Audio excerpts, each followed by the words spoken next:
going to try it again. There you go. We can see it now. Yeah. You can see it. Yeah. Yes, ma'am. I want to progress. There we go. Mm-hmm. Yesterday we celebrated the celebration of Martin Luther King's cause and everything that he stood for. And I work with a youth group in our church, ages 13 to 18. And I'm going to share with you this afternoon some of the slides that we covered yesterday. But the whole part of this youth zone was an extension of what we have been doing since last March. So we started youth zone virtually because of COVID, and a lot of things as far as programming stopped within the church because now we're trying to learn this whole virtual world. But it was very important that we stayed connected, especially with our youth, ages 13 through 18. So I usually teach the youth Sunday school on Sundays. So this was an extension of that. So we were meeting twice a week. We were meeting Wednesdays, and then we were meeting Sundays in the afternoon. March to May, we met twice a week. And I know for the youth, it wasn't hard, but we just wanted to keep a pulse on them and make sure with all the transitions that they were going through, because as a zoned, society, we know that if the adults and the parents are going through something, then we know that the youth are going through something as well. And so yesterday we had this program, which was an extension of what we've been doing all year, but it was an opportunity to not only commemorate Martin Luther King and his causes, but also to have a youth discussion. We all been through that age group that during that age group, we don't like to talk, especially to adults. And so this was an opportunity and a forum and a space for our youth to have discussion. So this was our agenda. We had the welcome, the prayer. We went through the history of Martin Luther King, and then we had a youth discussion. And we'll go more in depth with the wrap-up 2020 project. This affirmation is something that we created throughout the year last year, where every time we ended our sessions, we would call on one of the youth, or I would call on one of the youth to pray. Well, nobody really wanted to pray. No one wanted to close out. And so I had this idea that if we could come up with a daily or weekly affirmation, where it's a combination, as you will see, of scriptures and quotes. We say this every week together, so everybody is actually participating in the prayer. And so it says, "Thank you, God, for loving me unconditionally. Your grace sustains me. Please lead me and guide me to my destiny. I know if I ever reach the end of my rope, I can tie a knot and hang on knowing that my faith is in you. I will not worry, but be happy because you walk beside me. I praise you, for I'm fearfully and wonderfully made in your image and can do all things through Christ who strengthens me. Amen." So we would say that a couple of times just to pump up the energy, because again, if the adults, if we're zoned in our everyday lives, so are our youth. So we went through the history of who Martin Luther King was. Like, who was he? You always say MLK, Martin Luther King. There's a Martin Luther King Street. There's Martin Luther King Day. Who did he represent? What did he represent? And when? What time frame? So we talked about that, the 60s, the 50s and the 60s. And then where did, his message, and where did he actually travel to be a representative and a voice for underserved people? And then why? Why did we continue to celebrate this man? And so that actually made a segue into the youth discussion, where we're talking about Martin Luther King, but then we fast forward to what's happening now, where we see some of the very same things that were happening in the 60s are actually happening. So I wanted to talk to them about last year, their feelings, their thoughts. Not only are we dealing with, the actual dealing with the transition of virtual school, we're also dealing with the political climate, and we're also dealing with the social injustices that are happening. So there was a lot of things happening, and we had actually 10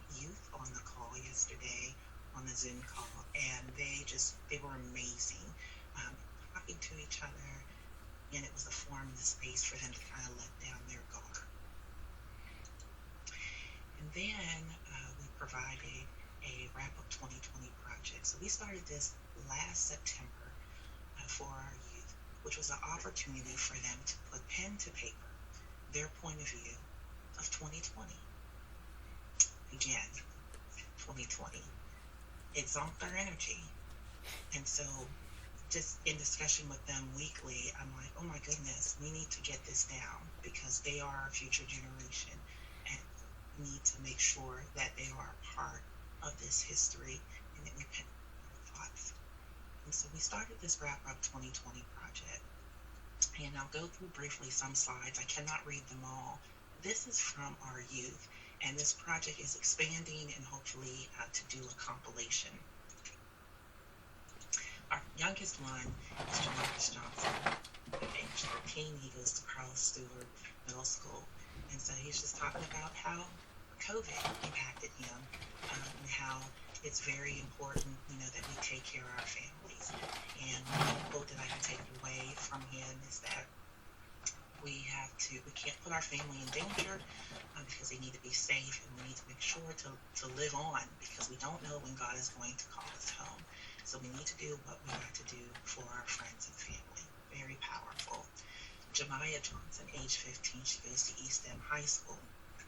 This one was a tearjerker because this young lady wrote 2020 feelings, and she wrote it as a rap. And so some of the actual words do rhyme. But as you see, as you get down to the lower part, that she tried to commit suicide because they lost their father in May. There's just so many things that were happening. But she didn't give up. And she says, after all the pain, I almost gave up. She put slits on her wrist. She didn't care no more, but October 10th changed her life. And so she was able to turn that around. And then the last sentences from August to December, never been okay till now. I look at myself in this year and I say, wow. And so, yes, there are a lot of tears with that one. But this is real. This is coming from our future generation. Amy Johnson, age 16, she goes to Mills High School. The same thing, loss, COVID-19, transition to school. Her father passed away, and she had another friend that was in a car accident. Just a lot was going on. Her last sentence in here, in her point of view, is my 2020 was horrible, but I'm still hanging on for better years for my dad and my family. This is my 2020 reflection. EJ McCrae, age 16, leaves Academy West High School. His focus is on COVID, just the impact of COVID on school, and then just the exhaustion of being zonked from being physically in a classroom to actually doing virtual school online. This last sentence is, you need to save the time you have before it's too late, even if it's something you don't want to do or something you want to do. And lastly, we have Roderick Johnson. He goes to Conway High School, age 18, and he talks again about his father passing away and how he had to deal with that and how he had to move. In the midst of all that's going on, he had to move to Conway so he could play football. It's his senior year.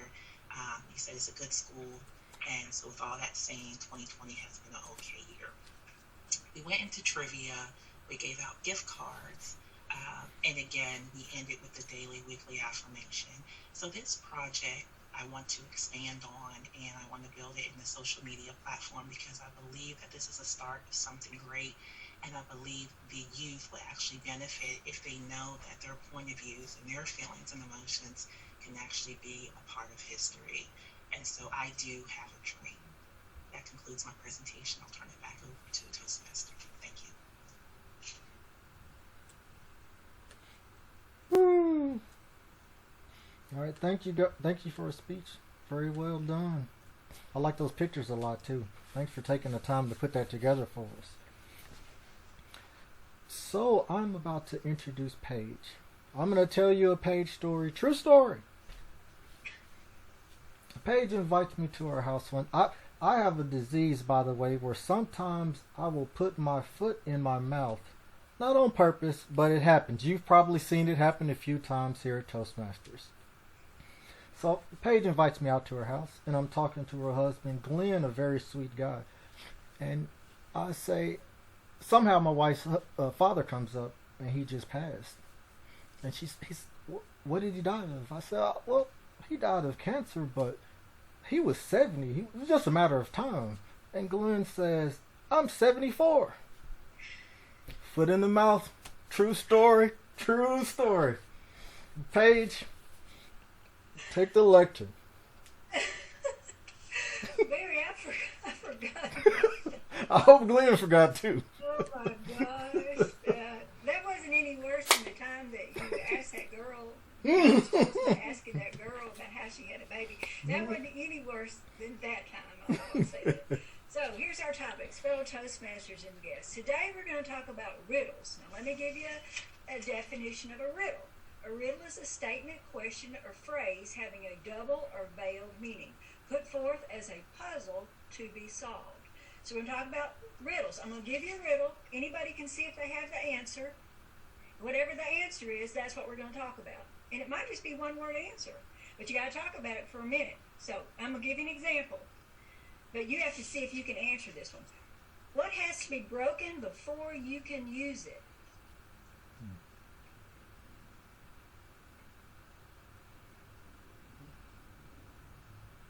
Krista, what are you shaking your head for? What has to be broken before you can use it?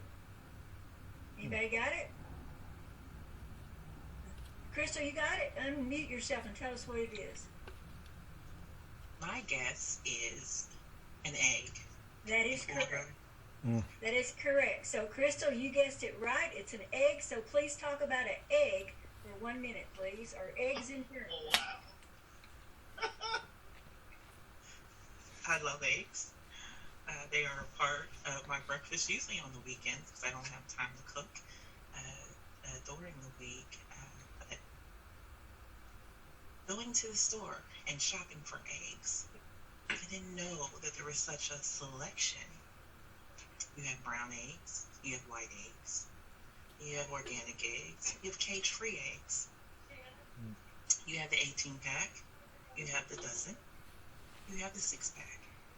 And so there are a variety of different egg selections that you can choose. You usually pick the selection that is best for you, and then you take it home and put it in the refrigerator. There is an expiration date, so you have to watch out and then use it within the time of the expiration date. But eggs are delicious. You can crack an egg, you can make scrambled eggs, you can make an omelet. Is it sunny side up, sunny side down? You can actually use egg to make cakes, to add to meatloaf, to add to a lot of different recipes. So I do like eggs, and eggs is a part of me. Table topic. Yeah. Crystal, that was great. Talking about an egg. I'm impressed. Here's the next riddle. I'm tall when I'm young, and I'm short when I'm old. What am I? And just because you answer it doesn't mean you're going to have to respond to it. I just knew Crystal knew everything about an egg, though. A person. I'm tall when I'm young and I'm short when I'm old. Well, that's true. That is true. That could be, because you do lose inches. That's not the answer I'm looking for. I'm looking for another answer. But I like your answer, Jeff. That was good. You were really thinking.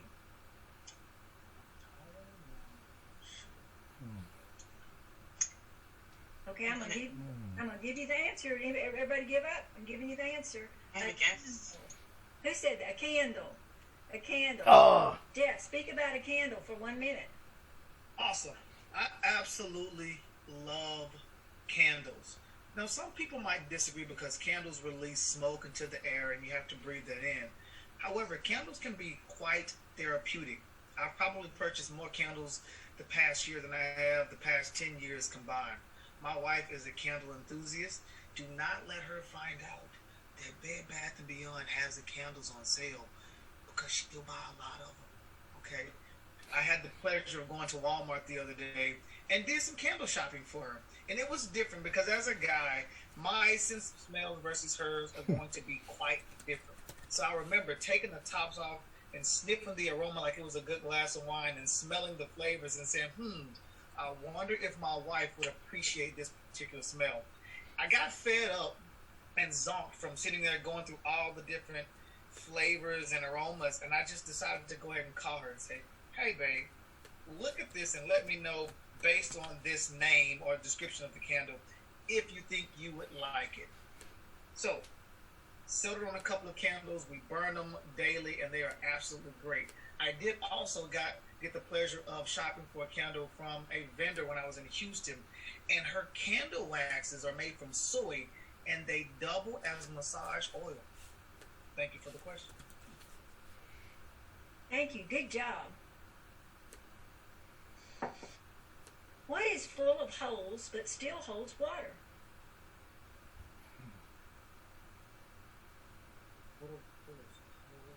This is Clint, a sponge. Who said that? Oh, that's pretty good. Clint. Clint, yes. And you're correct. A sponge. Can you talk about a sponge for 1 minute? Yes. Most people, some people use a sponge to wash dishes with. It has more uses than washing dishes. You can use it to soak up paint. It has a lot of different purposes. You can use it to clean your car with. There are different varieties of sponge. They have the SOS pads, and then they have the scrunchies, the round sponges. You can also use it, I may have said this, but to clean your vehicle with armor, uses to get the suds on the windows and the sides of the car. There are many varieties. They also have sponges where you can take a bath. Looks like a ribbon. It's a round sponge, and you can wash your body with that. There are a variety of uses for the sponge, and they even have sponge toothbrushes or foam toothbrushes that serves as a sponge. So, in other words, soak it all up, fellow Toastmaster. Good job, Clint. What is always in front of you but can't be seen? Your nose. What? I can see my nose. I'm looking at my nose right now. I can see it. Can you see your nose? I can see my nose. Anything that you're looking for and can't find. That's true. That's true. Not the answer I'm looking for. What is always in front of you but can't be seen? I'm going to answer it for you. Yes, that's correct. Barry? No, that was Jeff. No, I was going to get Barry to answer it. Yes, thank you, Jeff. Barry, answer the question. The future. Talk about the future for 1 minute. That was the answer, the future? Yes. When I was a kid, I liked, and I still do to some degree, I like movies where it's like Back to the Future, where they're doing time travel. Those movies always tackle it's a time paradigm. This is the question. So try to imagine what would happen in this scenario. You are able to time travel, and you go back 100 or so years, and you kill your great-great-great-grandfather. Would you ever be born? And so the way that people handle those time paradoxes, I find very interesting. The one I like the best, though, is since you're out of time and you create a new timeline, when you go to the future, you would still exist. However, no one would know who you are. You were born from another timeline. So whenever I watch those movies, Terminator's a good one too. I always love to see what's going to happen in those cases. Okay, thank you, Barry. What can you break even if you never pick it up or touch it? The law. That's true. That's good. Not the Yes. answer I'm looking for, but that's true. Mm-hmm. That's a good answer. Very good, Jeff. Your word? Yes, a promise or your word. So, Greg, speak about that for 1 minute, please. A promise or your word. A promise. A promise is something that I think you should not give lightly. It should be rarely given. It should be of things that are valuable to you and to the person to which you're giving the promise to. If you develop a habit of breaking your promise or not keeping your promises, then people will most likely take a negative opinion of you, and it may have an impact on your integrity. Thus, I think a promise is very important and should always be kept. I mean, a promise could be something simple. It could be as simple as promising your mom if you're a child, to pick up your room when you get home. It can be a promise to call a friend to say, we're going out to some kind of party, and I promise I'll call you and let you know when it's time to go. Promises can be, it could be a marriage vow. It could be a promise to love forever. It could be a bunch of things. Anyway, that's my opinion of a promise. Great. Thank you, Greg. That was a big deal in my family when I was growing up. If you made a promise, you did not break it, and you kept it. What goes up but never comes down?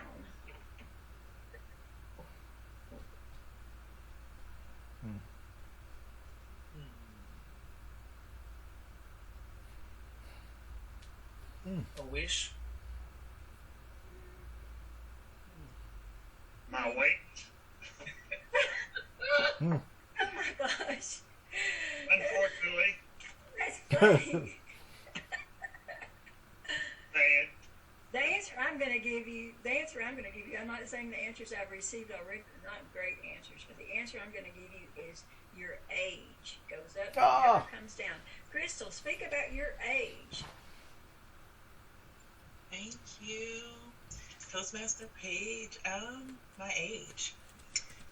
My age is an indicator of a time, point, and juncture where, from birth to now, I look at it as a scale. And your age represents where you're at in your life, also the time period where you're at in your life, and then the goals that you have accomplished. Our age is very important. Every year you celebrate a birthday, and people are very big on their birthdays because it is a milestone. It's a benchmark. As you get older, you get wiser. And so my age, when I look at my age now and I look back 5, 10, 15, 20 years, I can see the progress. I can see the lessons, life lessons. I can see the life chapters, that have transpired that makes me who I am today.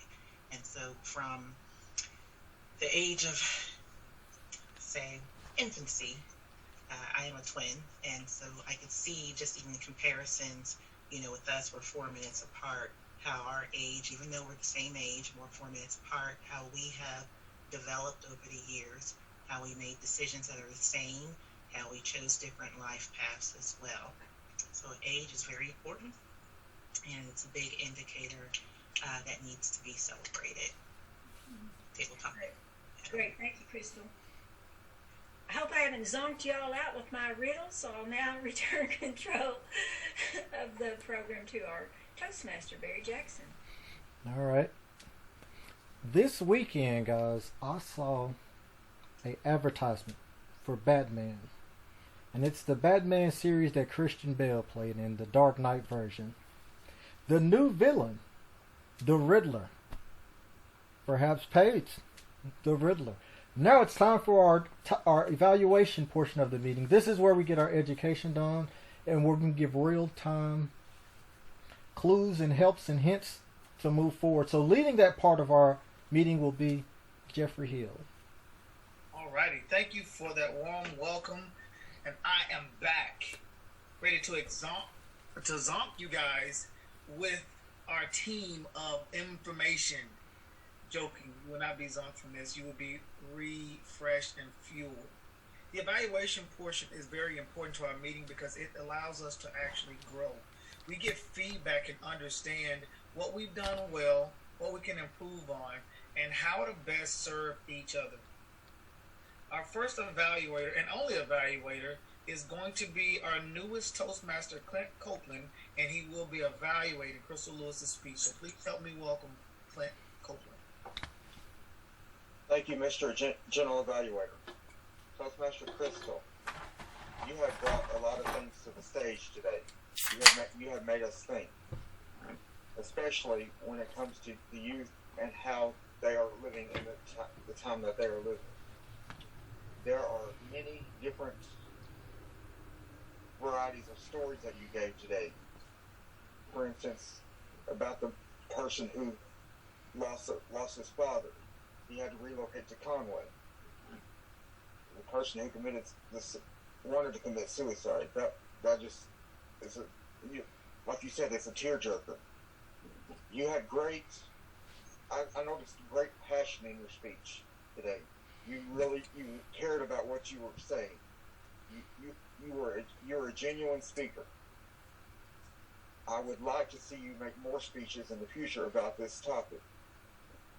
I would also like to say that I can see a passion, a glow in you. Although when I'm visually impaired, I cannot see the camera very well, but I'm assuming you looked directly at the camera. From what I could tell, the sound sounded like you were centered. You have great vocal variety. Your gestures were on point. I think you showed some presence of visual aids. I'm not exactly sure about that, but you described some visual aids for us. Your posture was adequate.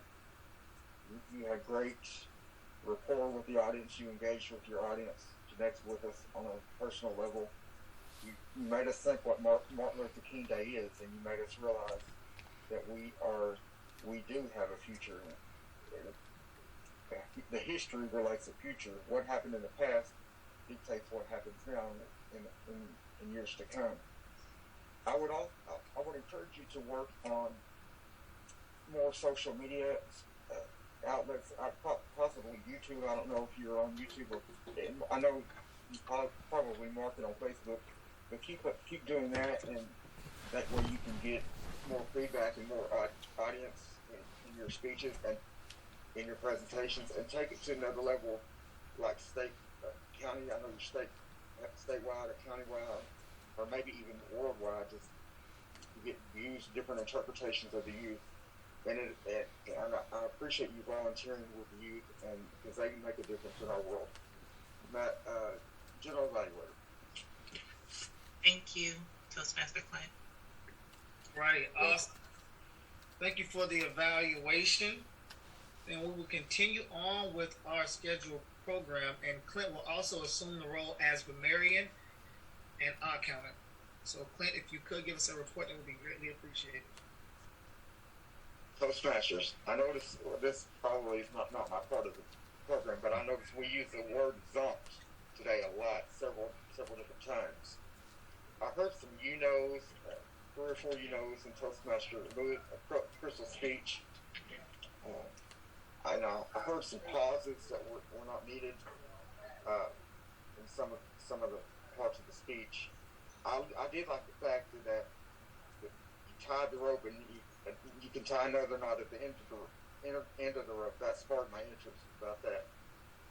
I did have some filler words myself, so a couple of so's and a lot of you-knows and some uhs that I need to work on with that. Toastmaster Paige, I liked your table topics portion. It gave us, I like the word riddles, you kept us guessing on what those might be. And that was great, because it kind of added fun to this meeting. The whole meeting was not zonked. It was very inspirational and very, very great meeting. And I will relinquish control to the General Evaluator. Thank you for that. Now help me welcome Greg Freeman as the timer. Hello, fellow Toastmasters. My timing report today is as follows. The speaker, Crystal, spoke for a total of 9 minutes. I love Crystal's voice, so clear, very great enunciation, Crystal. Your pace is wonderful. Just my 2 cents. As far as the topics go, Crystal did the first topic and spoke for 1 minute and 14 seconds. Jeff did the second topic and spoke for 1 minute and 16 seconds. Clint did the third topic and spoke for 1 minute and 4 seconds. Barry did the fourth topic and spoke for 1 minute and 6 seconds. and Crystal did the 5th topic and spoke for 1 minute and 24 seconds. So everybody got at least a minute on their topic, which is great. And that concludes my timer report. Thank you for the time. What did you say Crystal's speech was and Clint's evaluation was? Yeah, Crystal's speech was 9 minutes on the dot. Okay. And Clint's topic was 1 minute and 4 seconds. Okay, no, his evaluation, not the topic, sorry. Oh, my bad. I did not time the evaluation. Okay, all right. I didn't realize that was required based on what I saw on the roll. I need to add that, I guess. No worries. All right, Thank man. you for the timer's report. It's okay. It happens. Because basically my role is general evaluator and presiding officer, so I'll use both and do the official closeout. And we'll welcome Antoinette back next week. Thank you for everybody, our Toastmasters that were able to step in. Paige, I see your hand raised in just a second. Thank you for everybody for stepping in with the last schedule changes. Again, if we understand one thing when it comes to Toastmasters, it's about being flexible, okay? I know sometimes we can get quite zonked when we are having to fill many roles, but that just lets us know what we bring to the table as Toastmasters when you can learn how to pivot and you know what's expected of you, because sometimes in life you don't always get a fair warning when something's going to come up, and you have to be able to be adaptable and flexible at any moment in time. So this is always great practice, and I love how we learn so many life lessons within the club that we can take out into the marketplace, so to speak. Mm-hmm. And that's one thing, as you go through pathways, you will understand. One of the last questions it asks you when you finish your path is, do you understand how this lesson relates to outside of Toastmasters? And that should always be a resounding yes if you're going through the material and you are really seeking to learn. I want 2021 for you guys to be a year of learning and growing and a lot of introspection. So if you have goals that you've been wanting to reach and for some reason you haven't quite reached them, take a moment and step back and really inspect what you expect. And are your actions actually leading up to what it is that you want? And if not, what are those things that you need to really challenge yourself on to grow? I want to leave you with that thought. Now, I would like to invite Paige up to the lectern because I think she has things she wants to cover. I just wanted to cover, I liked that word zonked. I know what it feels like to be zonked. So I did actually keep up with the number of times zonked was used. And Jeff, you just got another one in there. But Crystal used it 4 times. Jeff, you used it 4 times. I used it once, and Clint used it once. Zonked. Alrighty, awesome. If we do not have any other business for the club, I now adjourn this meeting, and I will see all of your lovely faces next week. I do not have the agenda and everything how Antoinette normally does it because she has that, so make sure you pay attention to your email. And also, if you have not signed on to the Baptist Health Toastmasters Toast Host Club website, I would absolutely recommend to do that. We always have the agendas up there so you can actually sign up for your roles. You can put descriptions of your project in there. You can also download the evaluation forms. And I think it's also kind of cool if you put a photo on there. I personally like to see the person's face beside it because it also makes it easier to just look at the photo and know whose role it is as opposed to trying to scan all the text when it's quite small and figure out whose name goes where. So if you could, log into TMI, go to Club Central, and you will see Baptist Health. When you click on that, there's another link that says Visit Website. When you do that, go sign up for free Toast Hosts as a member with the club and get access to that website. Alrighty, I now adjourn the meeting officially, and I will see you next week. Thank you. Have a good afternoon. You too.